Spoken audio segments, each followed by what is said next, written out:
Good afternoon to all of you. Today I am going to deliver a lecture on computer programming and utilization. Our today's topic is introduction to computer and the basic building block of computer and the components which are there inside our. Okay, so first of all we will start with introduction and then we will see in details.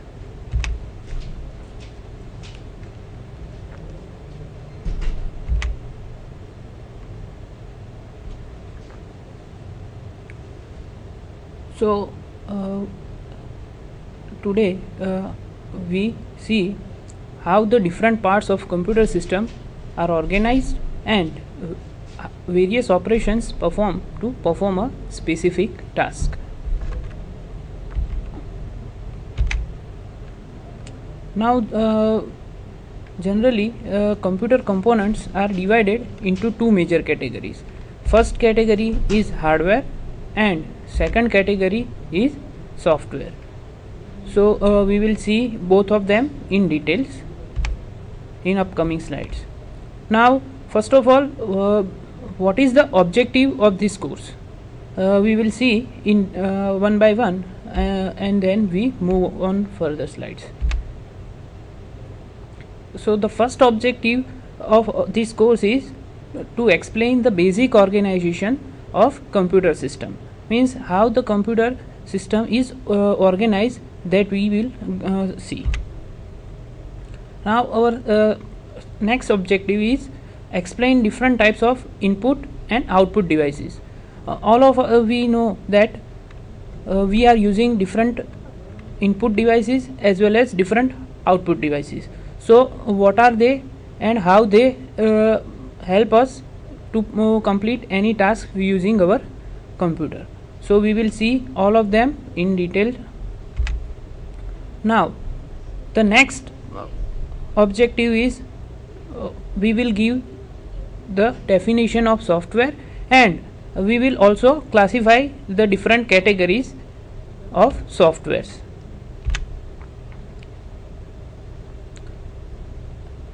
As in previous objective we have classified the software.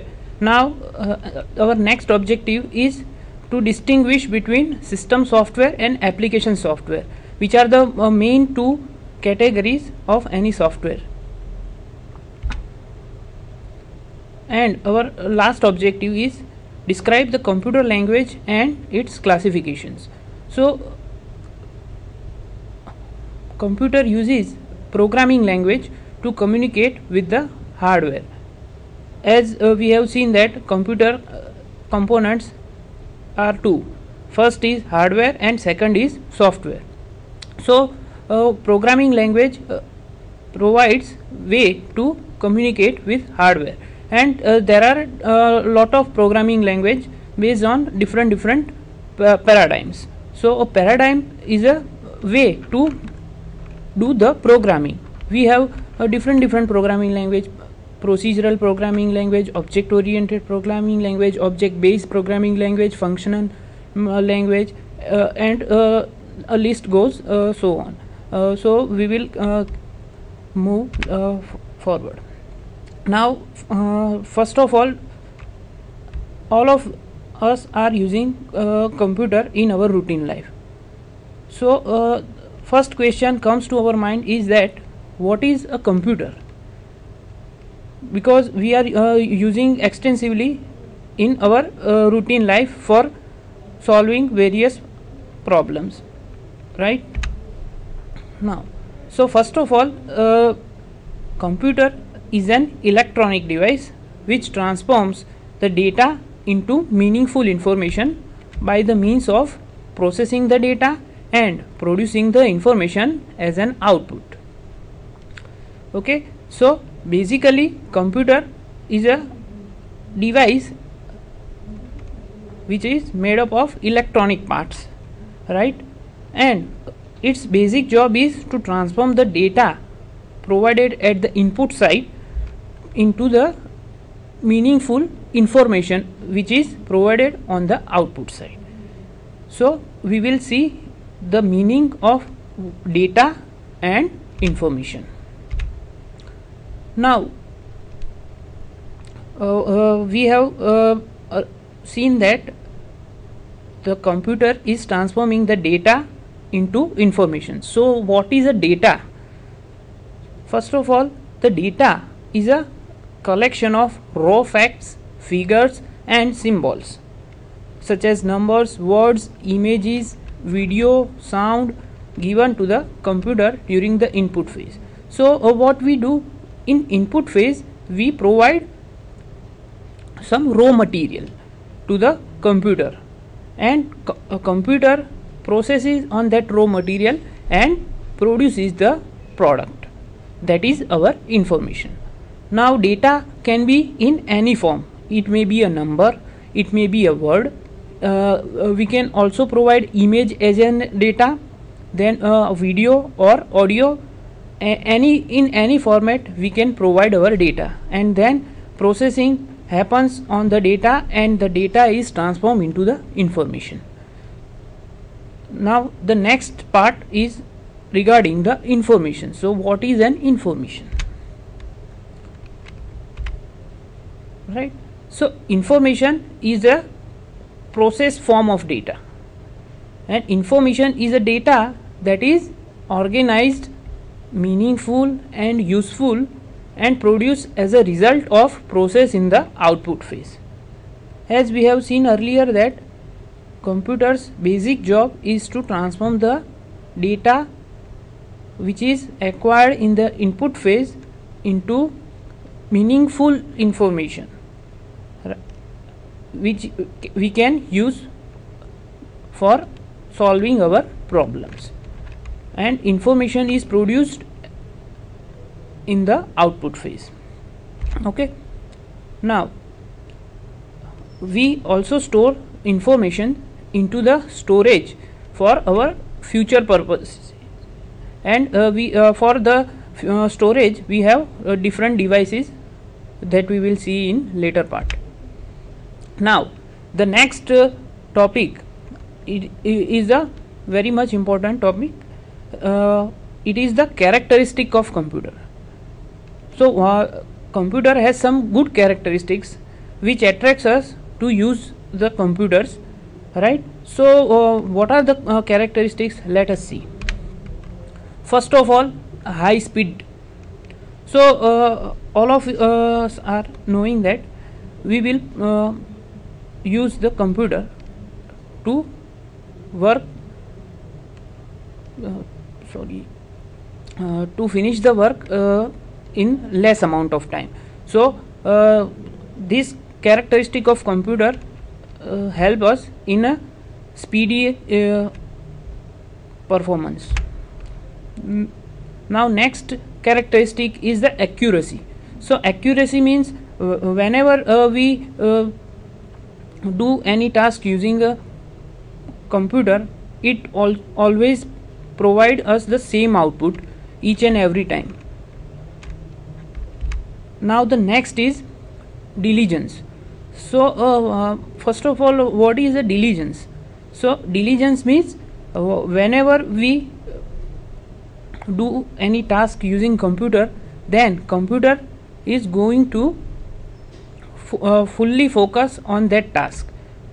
Means computer is determined to complete that task without losing focus. So this is a diligence. Now next is a reliability.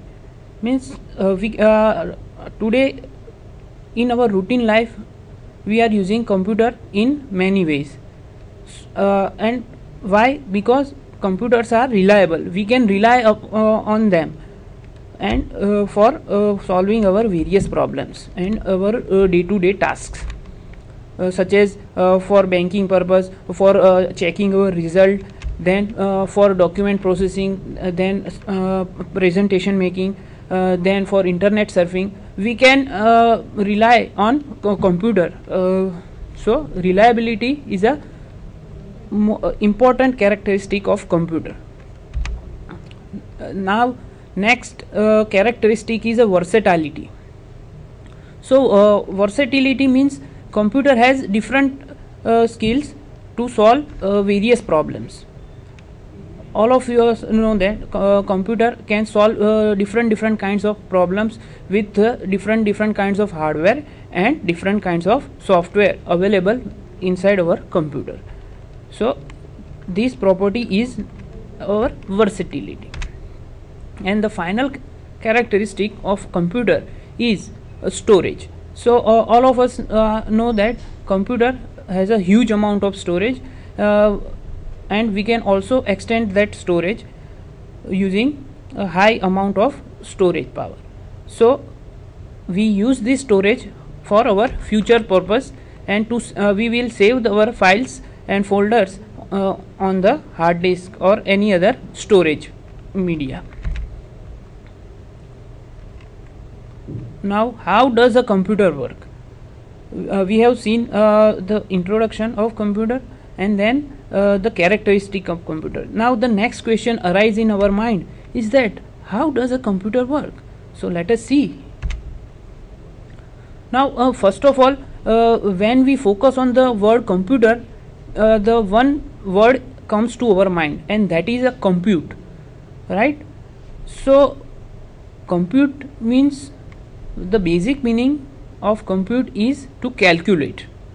Now by the referring the meaning of compute, another question arises to our mind.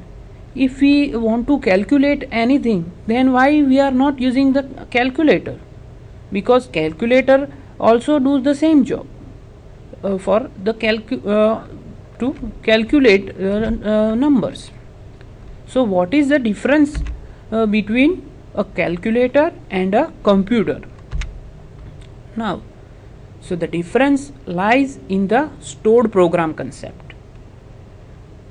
Our computer has a stored program concept, in which if we want to perform any task, then first of all what we do, we just store that program. Inside that program some instructions are written, so which will followed step by step to perform any task successfully. So this stored program concept is the main phenomena in our computer. So this stored program concept differentiates between calculator and computer. Now the next question is, how does computer know what to do? As computer is an electronic device, so computer does not have its own intelligence. So whatever we want to perform, we have to explicitly tell the computer that I want to do this, or do this for me. Whatever the instruction we are giving to the computer just obeys blindly, because it has no self-intelligence. Okay, so a detail what we are doing, we are giving instructions. Okay, so how we do that we will see. A detailed list of instructions, which is known as a compute program or software, which tells exactly what to do, is stored inside the memory, and from there it is executed. So in previous slide we have seen the basic phenomena of operating a computer, that is a stored program concept. Now it is explained a little bit more detail. Here we store one compute program, or in general sense a software, inside our storage, and then from that storage we load that software into memory, and then we can perform any task. Okay, so we have to follow some instruction which is written inside our computer program. Now when we discuss about computer, then to discuss about the number system which computer uses is very necessary. So first of all we will see the different number systems. First of all we start with the decimal number system. So all of us are using decimal number system in our day to day life, right? So a decimal number system has a base 10 because it has a total number of 10 digits starting from 0 and ending into 9, right? And we are forming the numbers by the different combinations of these digits. Now how we represent any number? So in decimal number system, every digit position has a weight which is a power of 10. So here you can see the example.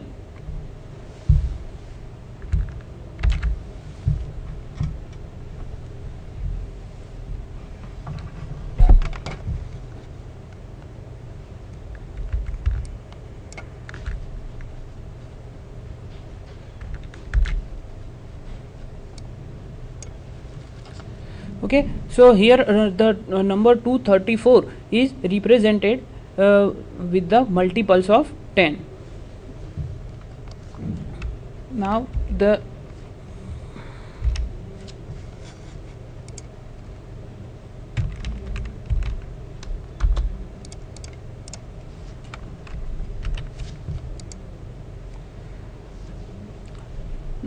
next number system is our binary number system,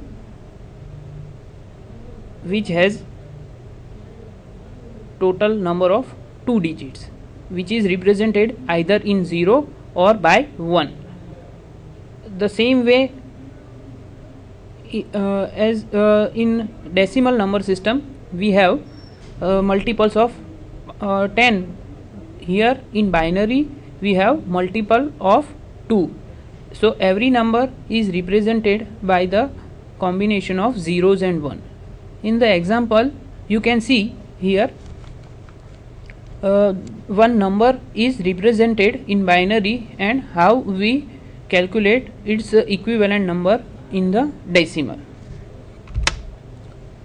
Now we will a little bit go in detail. Now